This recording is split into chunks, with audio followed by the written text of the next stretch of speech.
Hello, everybody. Okay, I'd like to just dive into things in this podcast. I come from a radio background. I did a lot of radio along with the stand-up, but, it's a welcome back and all that. Well, you know who. You can see it. It's written right there, who the guest is, who I am, and everything else. You're here, so let's just get right to it. Mike King, a pleasure to meet you. I haven't met you before. Here we go. No, we haven't. So much so that off the air, you said you didn't even know I was a stand-up comedian. We're starting way new. Yeah, this is awesome. Well, all we know about each other is we're both human beings at this point, and that's about it. So well, we both have interest in cults, and I can't wait to hear yours. Everyone's heard my story. I've talked about it I think we're about 20 episodes in now. My wife joined a cult. That's the name of it, and she did, and she's still in it, and we have all the difficulties from it. War arose last night because when somebody's in a cult, they're not themselves, and they really are.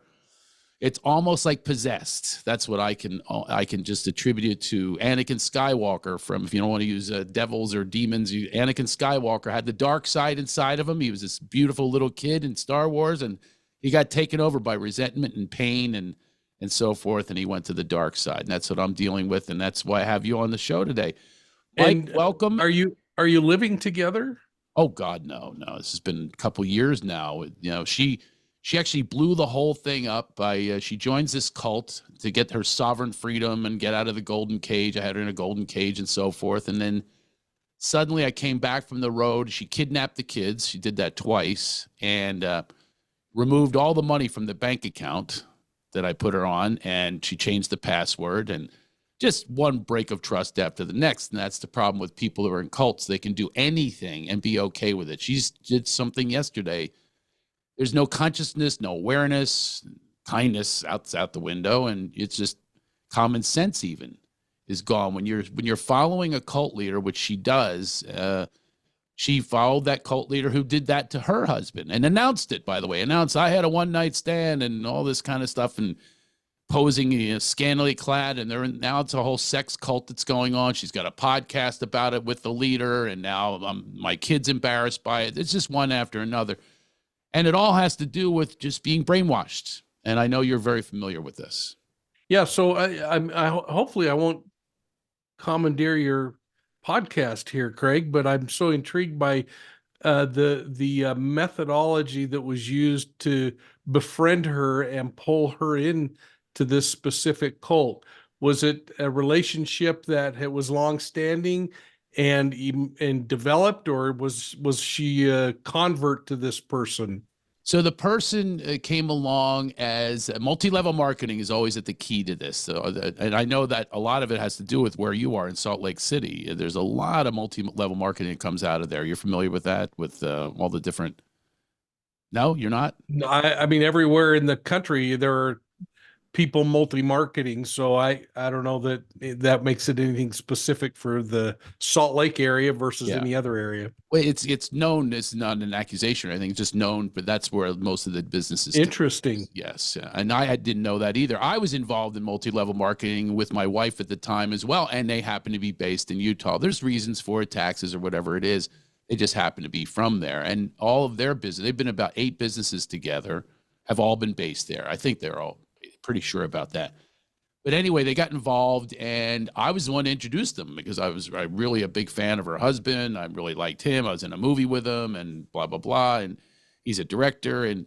But then I watched what she did when they went away to Australia together for his convention of freedompreneurs and all this and doing a dance. It's all this ego stuff.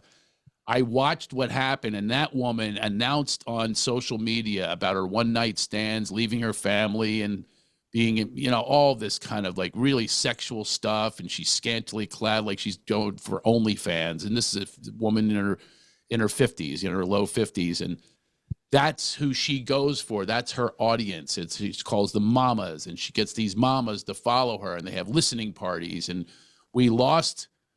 my kids, I have young kids, they lost their mom to this woman constantly pontificating and theories. It's all these theories, and the theories have no basis. They have no history to them of success. But then again, she's getting the women to follow her. Not many. She gets women to follow, and she appeals to their, they're going through something. I get it. They're going through something, menopause. They're going through midlife crisis. They're going through postpartum depression, whatever it is. That's her quote unquote, I guess, clients, you could say.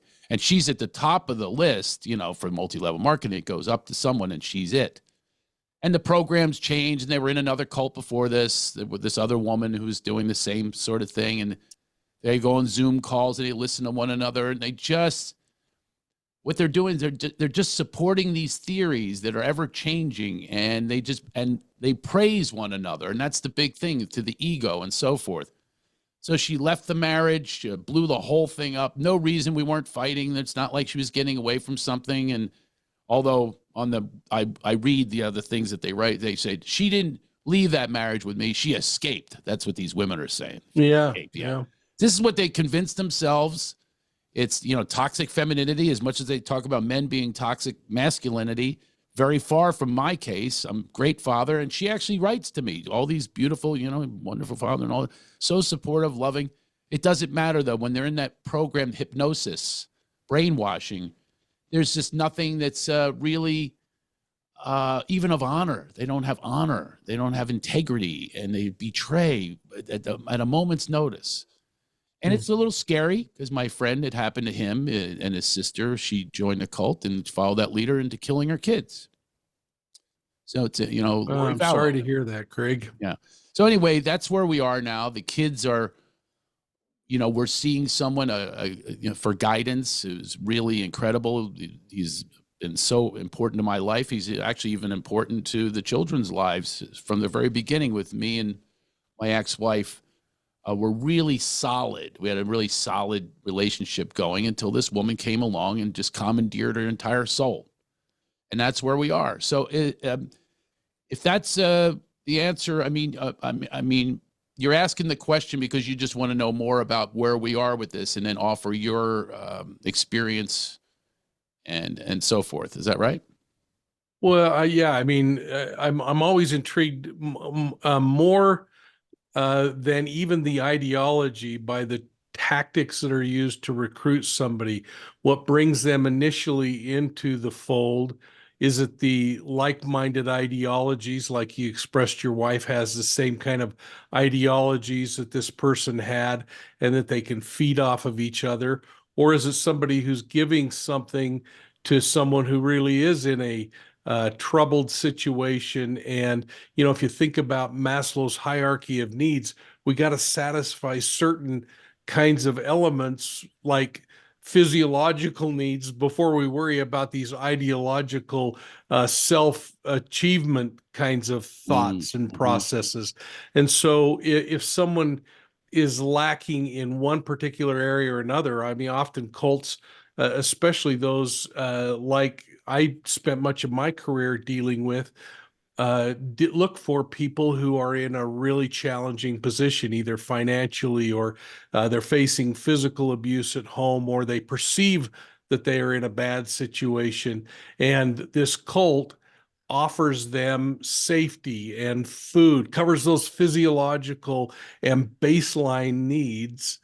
And the person ends up seemingly normal before that, accepting the cult ideology, accepting things that a year earlier they would have never considered doing, because it's satisfying something at a lower level and helping them to feel safe and feel belonging, or feel a part of something greater than everyone else. And that's the other thing, is often these cult leaders are just really good at letting people believe you're in a special club now, man. You are part of something that nobody else is smart enough to dig. Yeah, exactly. Yeah. Well, I'm going to say, Mike, check on everything that you said. Check, all of it, including the illusion that was put out there that she was being abused. And ironically, or I don't know if that's the right word, but she was the abuser. She was the violent one. She turned violent. This is a person who was like a hippie. That's why I was with her. I was like, man, I love this natural home birth hippie chick. You know what I mean? Like, I loved it. It was awesome. And the kids benefited from. Our kids they're doing amazing through all this, because they really do have they have a foundation that was already there from this normal, good person of values and stuff, but they're all the values are out the window now. She will do anything, including kidnapping them twice, including the whole thing about the safety. You mentioned the safety. She got 2 safe houses when we were married. And I saw a whole text exchange with one of the fathers say, "Are you okay? I got you a safe house," and all, "Hey, babe," and all this little flirtation that was going on. So I'm reading these text messages. And I'm going, what do you mean you're not safe? What is this supposed to mean? And she would have these secret safe houses that she would go to and secret places. I caught her going to another place where she didn't even tell me where she was, and she wouldn't tell me. And then she had me arrested after she charged me violently, went crazy on me just for asking, "Hey, where were you?" So yeah, there's this whole, it's a narrative they create. And when they're in their own bubble, they just say to one another, "Oh, nobody's fact checking. Nobody's asking for credibility or credentials. They're just saying, 'Oh, I believe your story.'" There's this whole thing in America that takes place. I believe her. And I think there are women that actually rely on that for their narrative. Yeah. Interesting. I believe her. I'm not going to even look into this whatsoever. It has to be that big giant guy like me, a big successful loudmouth guy. Of course it's me, and then so I'm forced to defend myself. I'm forced to, let people know the truth. And there's not a lot of ways to do that because there's the assumptions already there. Oh, it's got to be him. She escaped. That's the assumption. Yeah. And then she has all of these women, the women's group. And by the way, it's only women. They'll say, "Oh, come on, mamas. I got you. We're going to build wealth together." Leaders, they use the word leaders a lot, master classes and all this. Master of what? They don't make a dime. And it all goes up to the big one who got her in this thing to begin with. She brought her into the first cult, and then she took over and has her own thing going on. And people don't even want to call it a cult. Mike, can you describe what you believe a cult is? Well, I think we have to I'm really glad you asked that question because there are lots of things that are cults. And so what we really focus on from a criminal perspective are destructive cults. And, I get in trouble for this, but people that think the Dallas Cowboys are the best team on the planet are part of a cult. They wear the memorabilia, they wear the clothing, they have memorabilia. Everything's about Dallas. Did you see this? Did you see that? What about this action that happened on Sunday's game? That's a cult where their ideology and their thought process is centered on something. I just want to interrupt you for 1 second. It makes me laugh because I'm an Eagles fan, Philadelphia. We're also a cult, I will admit, but we do not like Dallas. And I was boarding a plane once, and I was wearing one of my T-shirts. The T-shirt is, "I'm stuck between namaste and kiss my ass." That's my saying. And I am. One day I'm namaste, next time I'm like kiss my ass. So this woman, as I'm boarding, she goes, "You can't wear that shirt. You'll offend people." And I said, "Well, to be honest with you, here we are. I'm in Dallas. Look at all these people wearing Dallas jerseys. I am offended as a Philadelphian." Yeah. Do something about this. But yeah, I so agree with you. It's a mob mentality. You see fights that go on at stadiums because of, do not mess with the cult. Do not call the truth is you only won 2 games this year and you're leading the league in interceptions. No, don't say that to us. So I love your analogy, but continue, Mike. Yeah, no. I think you're right on. And to leverage off of your Philadelphia decision, if I wanted to start a fight anywhere, it would be a question of Pats or Genos, or a question. It doesn't matter whether it's a team or a sandwich. And I did a lot of work in the city of Philadelphia, and I developed a real attraction to a certain cheesesteak, and to others, it would be almost fighting words to suggest that. So there, Mike, I have to ask you which one. Come on, be honest. Well, I'll tell you what. Cause any problems. I'm old school, and I'm Pat's, and I know it really offends a lot of people, but I love the bread from the New Jersey side of the river, and you have this down. I'm more Geno's because Geno's a friend, and so is Tony Luke, is one of my best friends. You got to get a Tony Luke's, and Jim's, by the way, unbelievable. Jim's is a good sandwich too. Oh, you've been there too? Okay. It's on South Street. Plus the decor is a lot better than sitting on the sidewalk at Pat's or Geno's. So exactly right. Well, so yes, this is wonderful that we're saying this so maybe people can have a better understanding, because I've had people that challenge me, is it really a cult, or is it just some da, da, da, da? Yeah, it is. And I love that you're defining this. Anybody can Yeah. get into a cult-like mentality, and you get the peer pressure and the guilt and the shaming that goes on. There's all these things are what they use to keep you in. So that Yeah, and so I guess that's the real difference when you're talking about a destructive cult is it's a group usually led by a pretty dynamic leader, although there's been some pretty dumpy looking leaders out there that have cults. I mean, Chad Daybell is a perfect example of this cult up in Idaho that led to the murder of his wife, his girlfriend's two children, and his girlfriend's brother, who eventually she became his wife. But you listen to him, I listen to him, and I think this is the dumpiest, goofiest guy I've ever met. But for some reason, his ideology and his methodology really clicked with people. But it's in a destructive cult, it's all about what happens when they start taking away people's rights, or that everything goes back to the leader, or that everything is based on a decision that the leader makes. The leader decides who you associate with, who you don't, through this process that many of them term search and separate, where you search out the right kind of whack-a-noodle, you bring them into the organization, and then you separate them from their support system, or the thing that reminds them this isn't right. And as they share ideology and day in, day out communication with people with this like-minded thought process, pretty soon everybody else is wrong. And so it's really all about coercive control, in my opinion, as to what really makes a destructive cult. And then again, I'd fight back to you on one thing you just said. In my opinion, I would say in your experience, because you've had a lot of experience in this. Yeah, I've had a lot of years of looking at this from a criminal perspective. And so I try to then look at it from my own, hopefully legitimate perspective of what a legitimate cult is. It might be the house of worship that you choose to go to. It might be I'm a Diet Dr. Pepper guy. If you handed me a Dr. Pepper that was this new style of Dr. Pepper, I'd mock you, you know? So we have to really kind of take a deep breath and sit back and say, now, wait a minute. Is this activity that we're involved in secretive? Is it destructive? Is it taking away people's right to choose for themselves?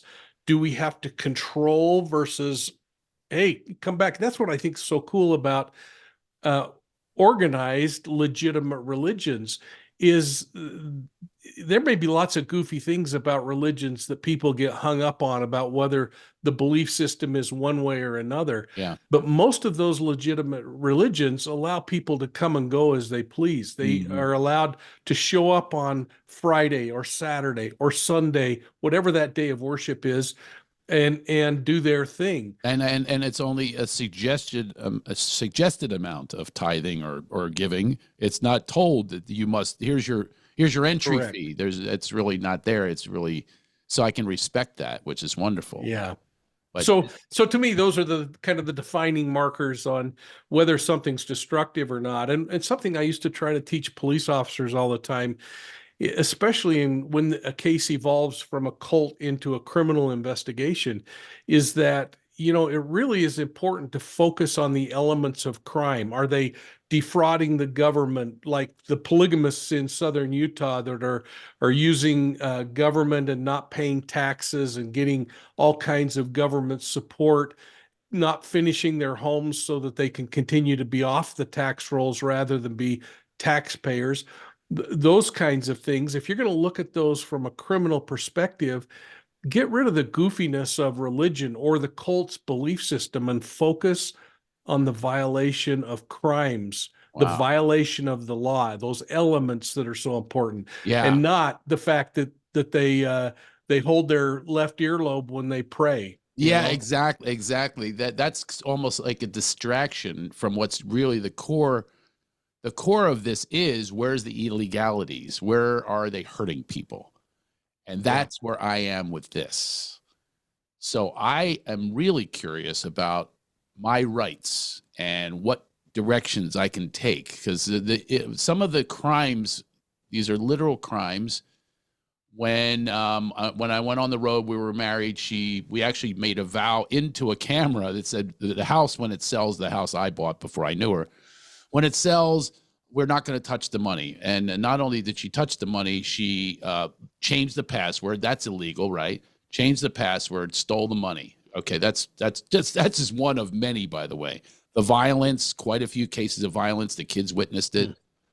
Who do they speak to about that? You know what I mean? Because I'm stuck between a rock and a hard place. I don't want to go down this whole court system that favors the women, by the way. And she knows that as well. I dealt with this with my wife before this. I mean, they definitely favor the women because guys are going to be, we're known as the abusers or whatever it is. So they have that going for them. This is that illegality. Someone pointed out to me that their false promises, their false claims are actual fraud. It's fraud. I know for a fact that she does not make money because it's on our court papers. And I asked her to bring those court papers again. So she's lying to one or the other. It's either lying to the public or she's lying to the court to get more money out of me. So that's three different things. There's a number of different things that she just skirts this line. Also, they're not registered. They're not certified for what they claim that they can do. There's that. There's all of these things, but it's almost like they get to do it because they're not high crimes. They're not high crimes or misdemeanors, and I can't get the police involved. I've had the police, when she was violent with me, they said, yeah, good luck, buddy. Sorry, we just cleaned somebody's head off the street. We don't care about your bruises or your marks that she did to you. They don't care. They arrested me, actually.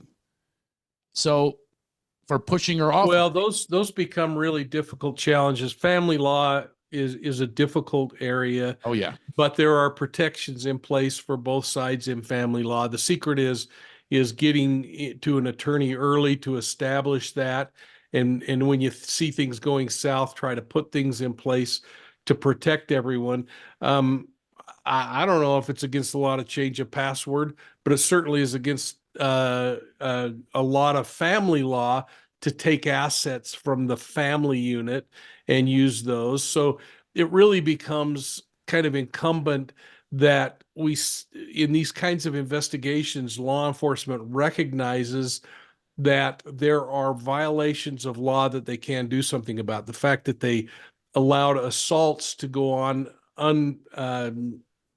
unpenalized is really troubling to me, regardless of how busy they are. That's usually the precipitating stressors to the bigger things that they're talking about having to clean off the streets. So you got to still fix a broken window once in a while in order to do things. I mean, I've just been on the other side of this. It's so sad. The family court system is just completely broken. They don't even get a hand slap. I mean, my ex-wife before this, she did even worse. I mean, she said the worst things about me, and she could just keep doing that to the tune of $1 million in court fees so I could have 50% custody. Nothing happened to her. I could be in prison for the rest of my life based on these rumors. Now, this one's doing it as well. My wife was and really supportive of me. She watched this happening, watched the damage it did to the other children, and now she's disparaging my character in public. I have a record now that I can't expunge. All of these things, she forged documents. But it's just like slap, because then the lawyers are going at it and they'll come up with some law. That's okay. That's the thing, is they play that game and we're paying for it. So there's really the things that I could get her on, maybe fraud, or also especially the leaders, because they're not certified in any of these departments. So they're doing that. And also they threatened me, the cult leader's boyfriend threatened me with text messages to take the children away, and all these threats that literally happen. I have the text messages. Isn't that something that can be brought to the police, or is that another they won't even wrist slap it? Well, there's no question in America that domestic violence issues are not treated lightly by the court. And so if there are allegations that domestic violence, or taking even something as simple as grabbing a cell phone during a fight at home, it becomes a domestic violence violation, that a Communication Act violation, in front of children, it could increase the type of violation. So all the things you're talking about, if you had an agency that would listen to you, is something that you could do. And if they wouldn't listen to you, that's something that you could go to a civil attorney and make action on. Those are also things that if you laid out the elements, you would have a better chance in family court being able to establish that the safety of the children is paramount. And oftentimes we end up, or at least those who are involved end up saying, this happened to me, this happened to me, instead of my children are witnessing this because of this type of behavior or this influence that's happening. And these things are just so sticky and so Yeah, tricky.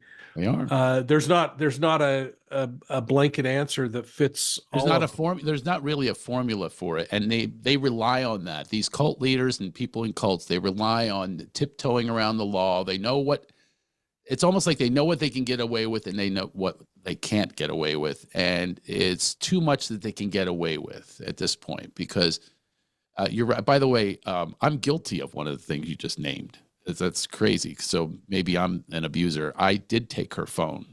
I stood Yeah, there with the phone. I said, "I will give this back if you tell me your whereabouts today."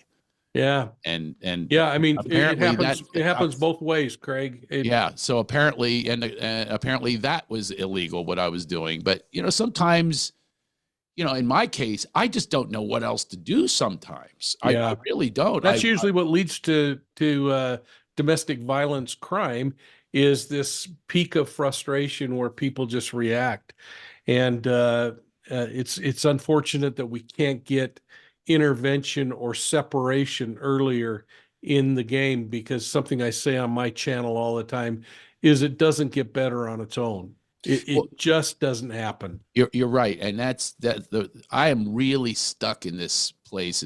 I have solution oriented people on here. Hopefully, you're one of them. Is where does one go? Concerned father, loving father. The kids are just really clear on. They know that mommy needs help. How do you get someone help these days for mental illness? This is not something I'm just saying lightly. It's not something I'm accusing her of. I don't even know what the mental illness is. Yeah. I could describe it to people, but she gets away with it because she's just has this group of people, they're into, medicine journeys, and they're, which I don't know if that messed her brain up. I don't know what happened. She has a suicide is in her past, her two brothers. There's a long history of mental illness. And I don't wish to ignore it because we can all be affected by it. She's already had these people threaten me. And isn't that threat illegal?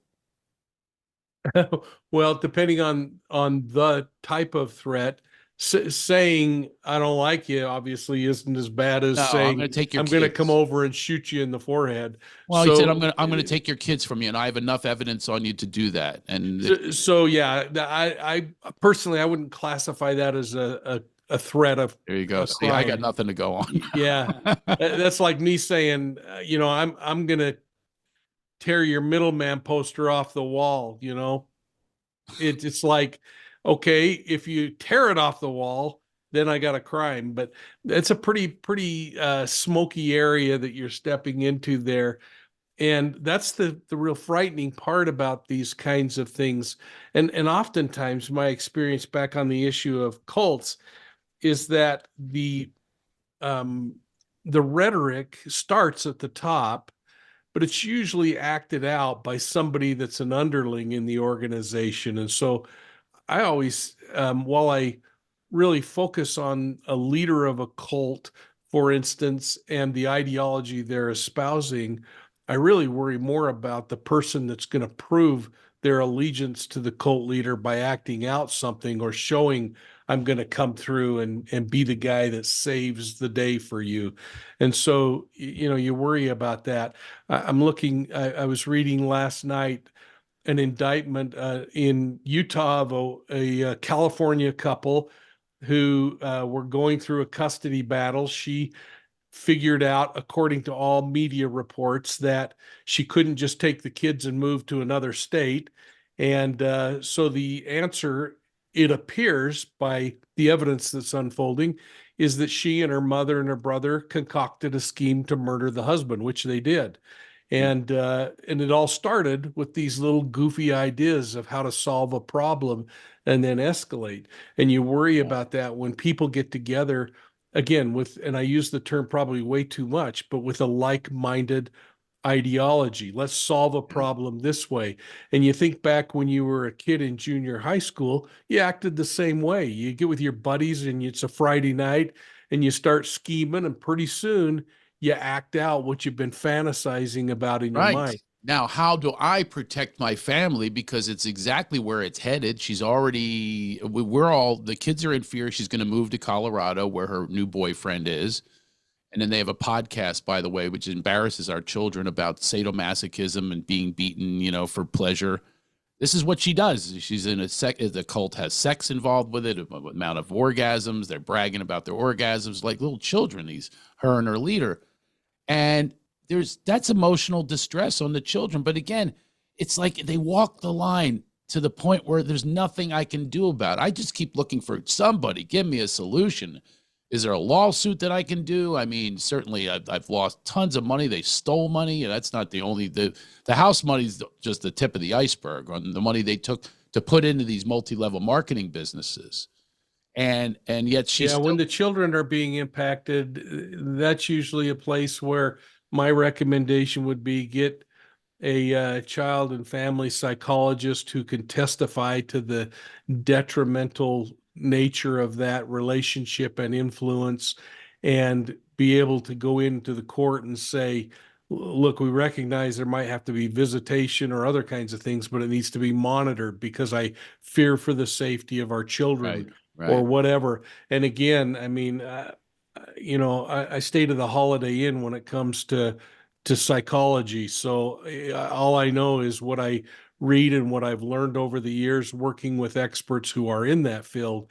But those are the kinds of things that you would need to do if you were concerned about the influence that someone has from a negative perspective on something that you have responsibility for. You asked earlier, how do you get people help? You don't get people help. You have influence over your children, and the rest you figure out how to minimize your own risk of being victimized by that.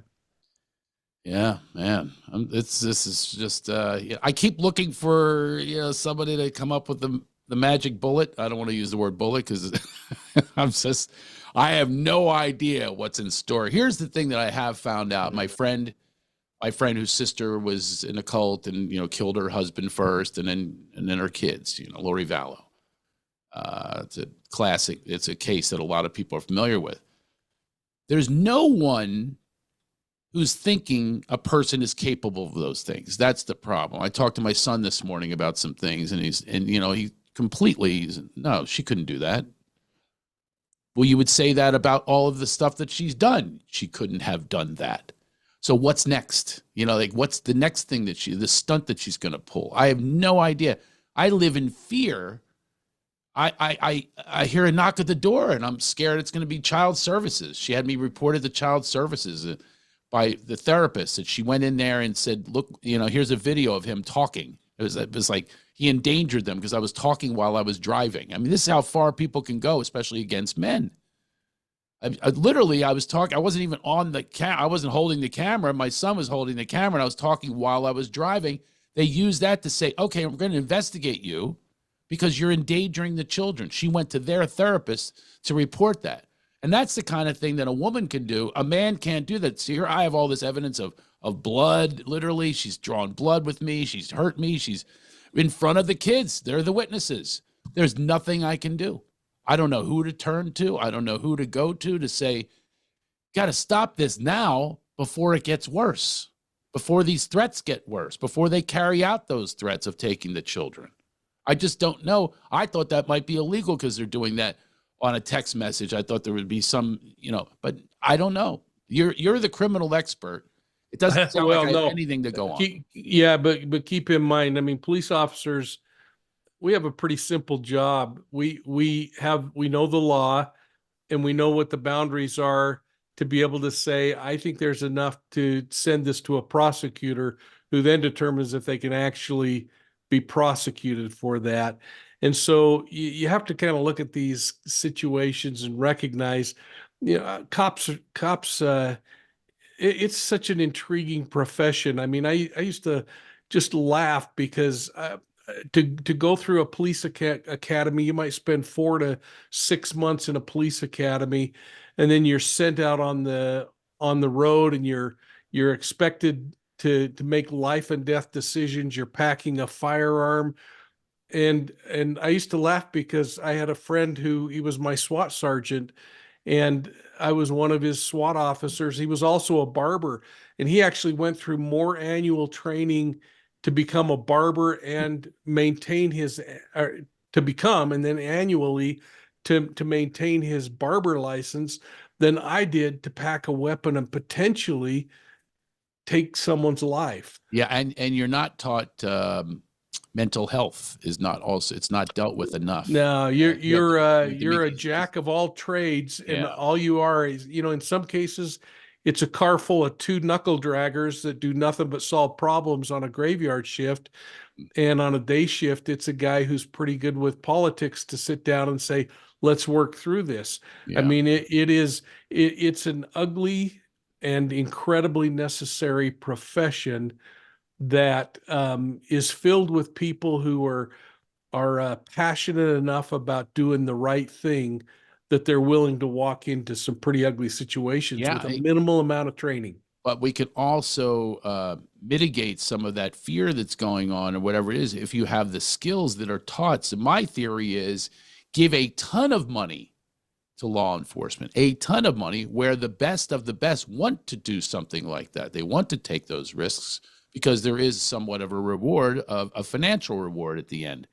It's just if they're paid too little, and be more qualified to deal with these mental issues. There's so much mental illness out there, and it's worse than Yeah. ever after COVID. There's That's no question. this is a bigger issue than cult behavior, because why go through a process where you have a push for defunding and you have administrators who don't back the troop that's dragging his knuckles at 2 o'clock in the morning at a bar fight.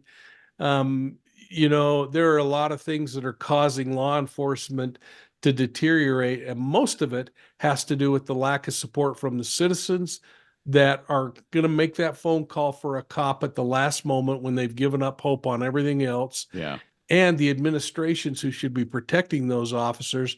They're yielding to politicians or people in the community. They're saying, get rid of the cops and bring in social workers. Well, I'll tell you what, I know a lot of cops I'd rather have behind me in a bar fight than social workers. Oh, by the way, Police, I've dealt with the social workers. They're completely unqualified. They're emotional. They go from their emotions. Again, they always go towards almost always go but towards the together, woman. Huh? but together they might be very good. Together, if There are places where a cop should walk away. A cop shouldn't be interviewing a child victim of sexual assault. yeah, So we have to they could if and I there was think we're doing that. Figure out where a holistic where the approach. ground rules need to change, Yeah. but I don't know. A holistic approach to all of it. So if you're if you're with the police, you're trained. I actually had a TV series I was pitching about. There's about 15 of these medicops. I don't know if you ever heard of them, but they're medically trained so they can shoot you and heal you at the same time, can help you at the same time. They have all of the ambulance gear and all of that kind of stuff. But there needs to be more of a holistic approach with all of this. That's where the money should go towards. So I think we're both saying the same thing. Is there a chance, or is there someone in the department of my local police, for instance, that I can go to and meet with them with this story, that they can interview the children so that it's documented? It's documented how much violence has occurred and kidnapping and so forth. But you know what would happen is I get somebody in and it's just, oh, that's not big enough. That's not big enough. But it becomes a story, though, that should be big enough. This is a pattern. Yeah. It's a pattern of deceit. It's a pattern of crime. And you just want to like head it off at the pass, because let's get to the mental illness aspect of this. How far that can go, we never know. I'd suggest just go in and try to get somebody at the command level to give you a little time to sit and talk about some possibilities. Because if you're going to just call a patrol officer, they've got Yeah, 15 calls backed up that's that right. they're waiting, Yeah. and all they're going to do is try to check a box and move on to the next. So you got to get in and talk to somebody, talk to the victim advocacy unit, to the domestic violence unit, and see what kind of support they can offer and help. You also can look at things like child protective services at the state level and say, I'm Oh, concerned about the way this is being viewed.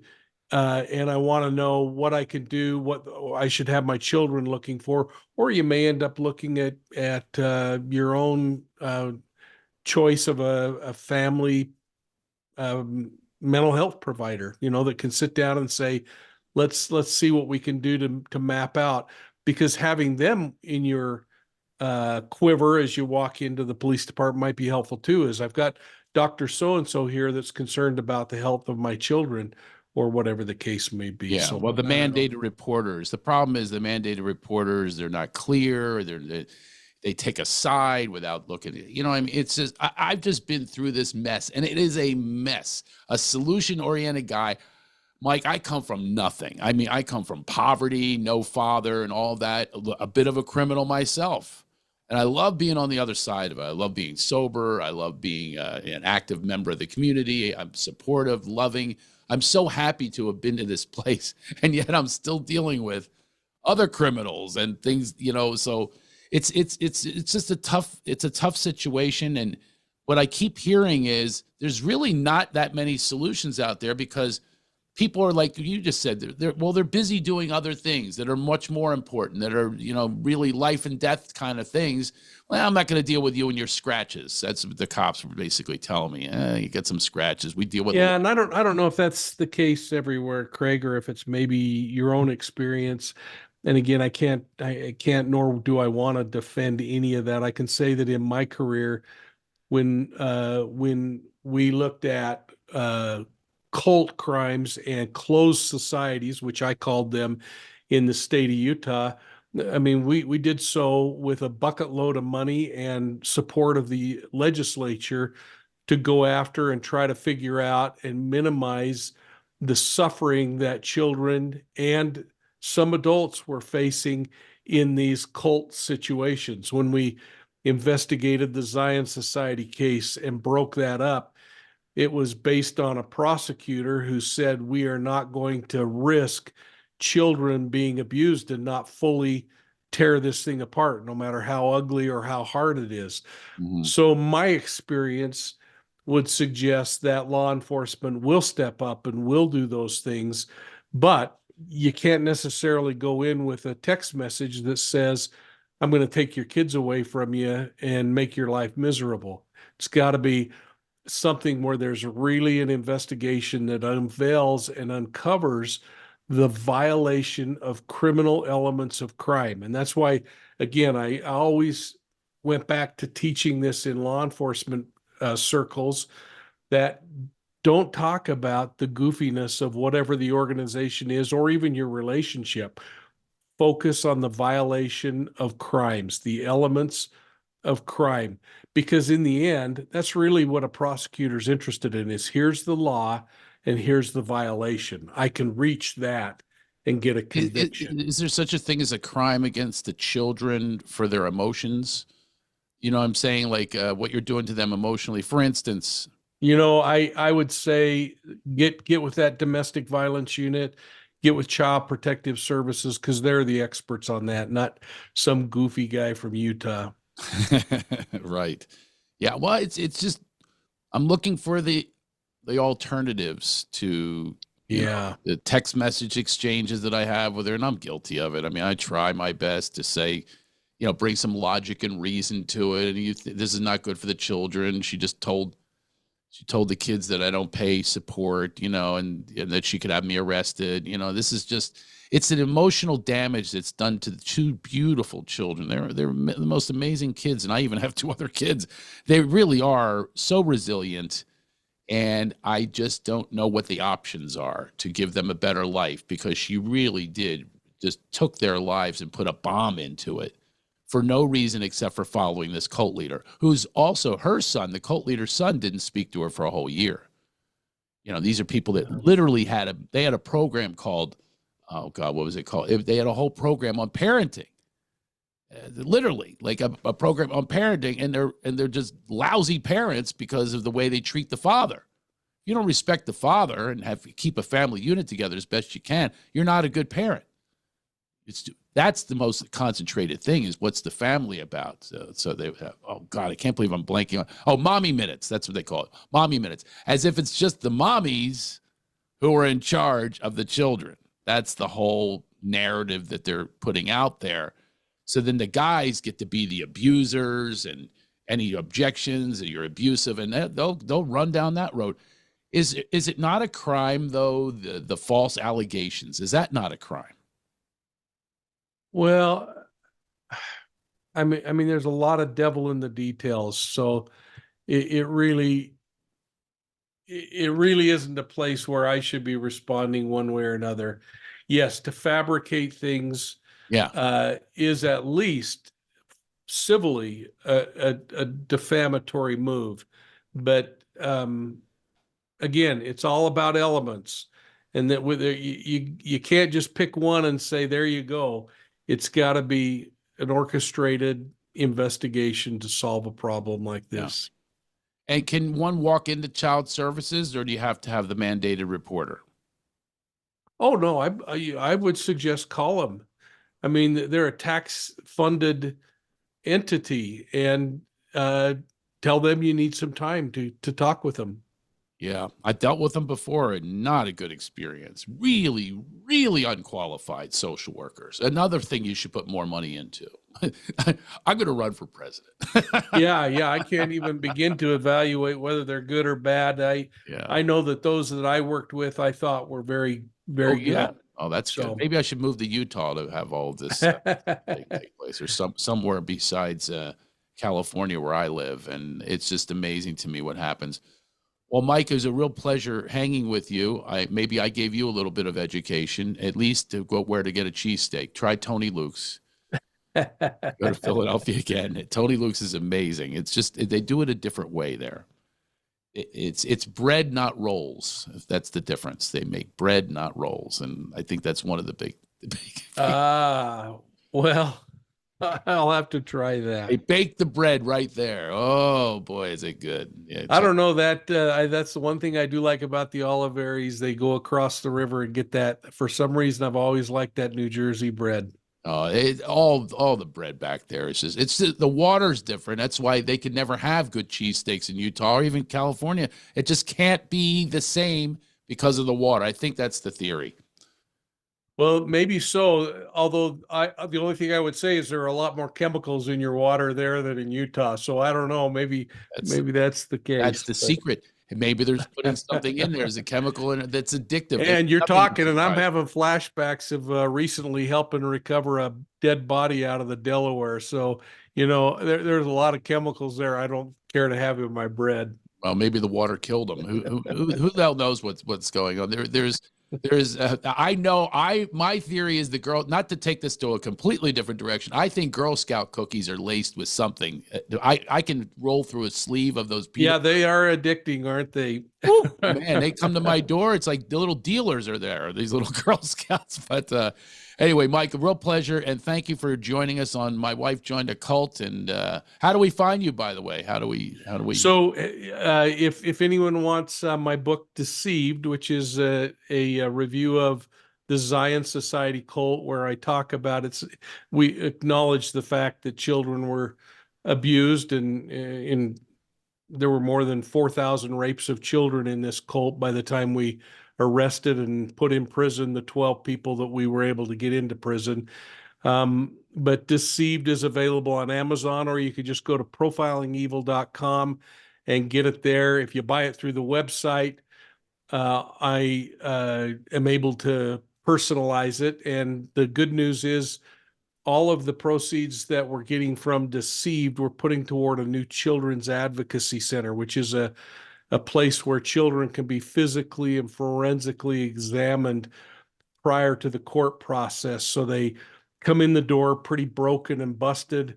And they get a physical exam, a psychological exam. They forensically are interviewed, and they're prepared for the criminal justice court system, and hopefully go out the other door as they leave much more healthy. The children from the Zion Society cult, we rescued 32 of them, were the first children through the second Children's Advocacy Center in the country back in 1990. And we decided that we wanted to help as they built a new center. And so we're really proud about the fact that thing is broken ground. It's under construction, and we'll have a ribbon cutting on April 1st or around that period of time. So we're pretty jazzed about that. But just go to profilingevil.com and you can learn more about what we try to do on our channel. That's awesome. Thank you for your service in every way. Thank you for even being of service here today with me. And oh, it's a pleasure to chat with you, Craig. I'm so sorry your family is going through all of this. I'm sorry your wife is going through whatever the challenges are that she's going through, or your ex-wife. There's always two sides to a coin, but children shouldn't be the ones punished because of it. Exactly. So that's exactly right. And I don't want them in the middle. And, and I suffer from that too. They're bound to hear whatever it is, because I'm about exposing truth. And sometimes the truth is going to be offensive. And sometimes it's a version of the truth. It's not the truth for someone else. That's, there's a lot to it, but I appreciate you. I appreciate your advocacy for children. That's my jam as well. And, let's go. I'm going to run for president next time. And, well, it would have been great to have another choice this time around. I'm with you, bro. I'm with you. The things that they concentrate on these debates. How about debate about the things we talked about today? This is our core. The core of our country is the children that we're raising. Have advocacy for children, children's rights, seeing to it that people do not abuse them in different ways. There's emotional abuse, physical abuse. There's a lot of different versions of abuse. And we talked about it today. There's not help. You want to defund police, put more money into something that they're going to want to be. The best of the brightest are going to want to be a cop. Doesn't that make sense? I want that in the debates. Thanks, Craig. You're my vice president, okay? I'm going to choose you as my vice president. I hope you have a great day. Thank you so much. Thank you, Mike. Talk to you later. See ya.